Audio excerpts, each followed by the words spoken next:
सबको जय मसीह की। प्रभु का धन्यवाद करते, प्रभु ने एक दिन हमारे को नया दिखाया। प्रभु का धन्यवाद करते हैं। प्रभु हम कितना महान है, कितना सामर्थ्य है, सर्वश्रेष्ठ परमेश्वर है जिसके हम उपासना करते हैं। परमेश्वर हमें हर दिन एक नई योजना बताता है, हमसे बातें करता है और अपने वायदों को हमसे पूरा करता है। तो परमेश्वर का धन्यवाद करते हैं। तो परमेश्वर यीशु के नाम में कितनी सामर्थ्य है, तो आज हम यीशु के वचन से ही देखते हैं। आइए हम देखते हैं यूहन्ना सुसमाचार 14 का हम 13 से 14 तक पढ़ेंगे। जो कुछ तुम मेरे नाम से मांगोगे वही मैं करूंगा, कि पुत्र के द्वारा पिता की महिमा हो। यदि तुम मुझसे मेरे नाम से कुछ मांगोगे तो मैं उसे करूंगा। आमीन। धन्यवाद।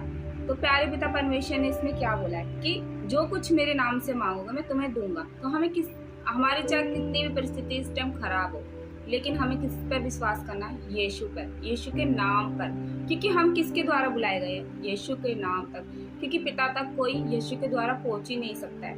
इसीलिए अगर हमारे जीवन में परमेश्वर ने कोई वायदे किए तो उन वायदों को याद रखो कि यीशु हमारे देगा। अगर हमारे परिवार में कोई, हमारे बीच कोई लड़ाई झगड़े चल रहा है, या हमें फाइनेंस की प्रॉब्लम चल रही है, हमारे पास जॉब नहीं है, हमारे पास बिजनेस हमारा खराब हो रहा है, तो हमें यीशु के नाम से मांगना है कि यीशु के नाम से ये चीज़ ठीक हो जाए, यीशु के नाम से ठीक हो जाए। क्योंकि पिता यीशु के नाम से उस कार्य को पूरा करता है, ताकि पिता की महिमा हो यीशु के द्वारा।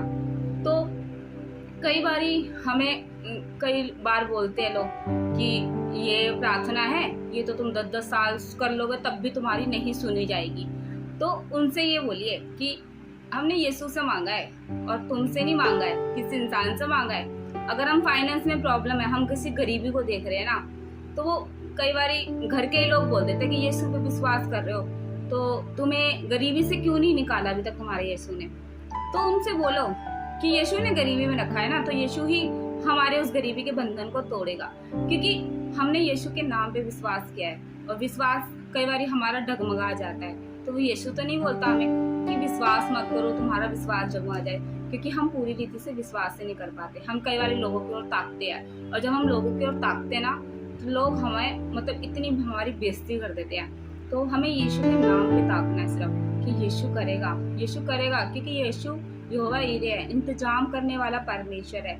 जैसे अब्राहम जब होम बलि देने जा रहा था अपने बेटे को लेकर, तो यीशु ने भेड़ का इंतजाम किया था। क्या अब्राहम को पता था कि मैं अपने बेटे की बलि देऊंगा, कैसे दूंगा? वो एक टाइम परेशान था, लेकिन परमेश्वर ने उसके लिए भी इंतजाम करा वहाँ जंगल में। तो ऐसे ही, चाहे आज हमारे पास फाइनेंस की दिक्कत है, चाहे हमारे पास प्रॉब्लम चल रही है, पारिवारिक प्रॉब्लम चल रही है, चाहे हमारे पास बिजनेस नहीं है, लेकिन परमेश्वर रास्ता निकालने वाला परमेश्वर है।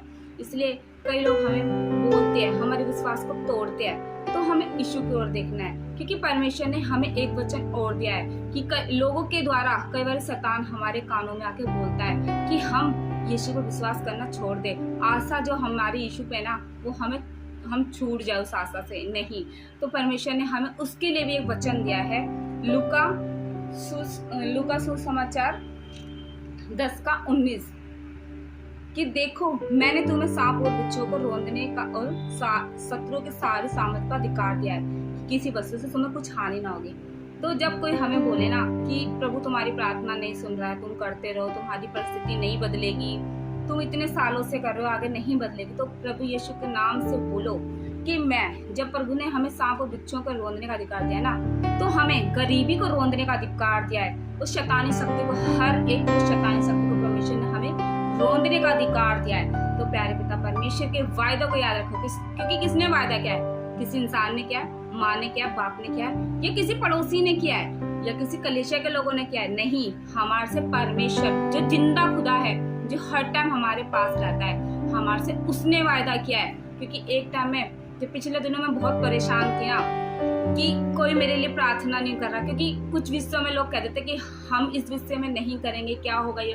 तो मैंने अभी 3 या 4 महीने पहले की बात है, तो मैं बहुत परेशान बैठी थी उस चीज़ के लिए कि मेरे लिए कोई प्रार्थना नहीं कर रहा, और मैं खुद भी पता नहीं मेरी प्रार्थना सुनना नहीं। लेकिन मेरे को प्रभु पे विश्वास था और आज मैं प्रभु पे विश्वास में बनी हुई। तो प्रभु ने मुझे सपने के द्वारा दिखाया कि जब मैं ये बात बोल रही थी ना कि मेरे लिए कोई प्रार्थना नहीं कर रहा, तो परमेश्वर ने बोला कि एक है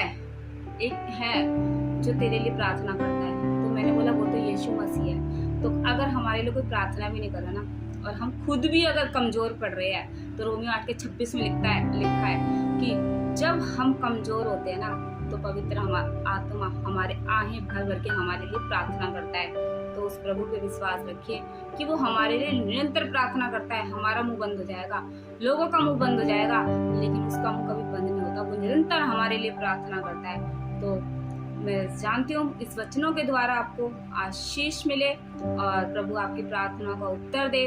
और सबको जय मसीह की, सब प्रभु का धन्यवाद।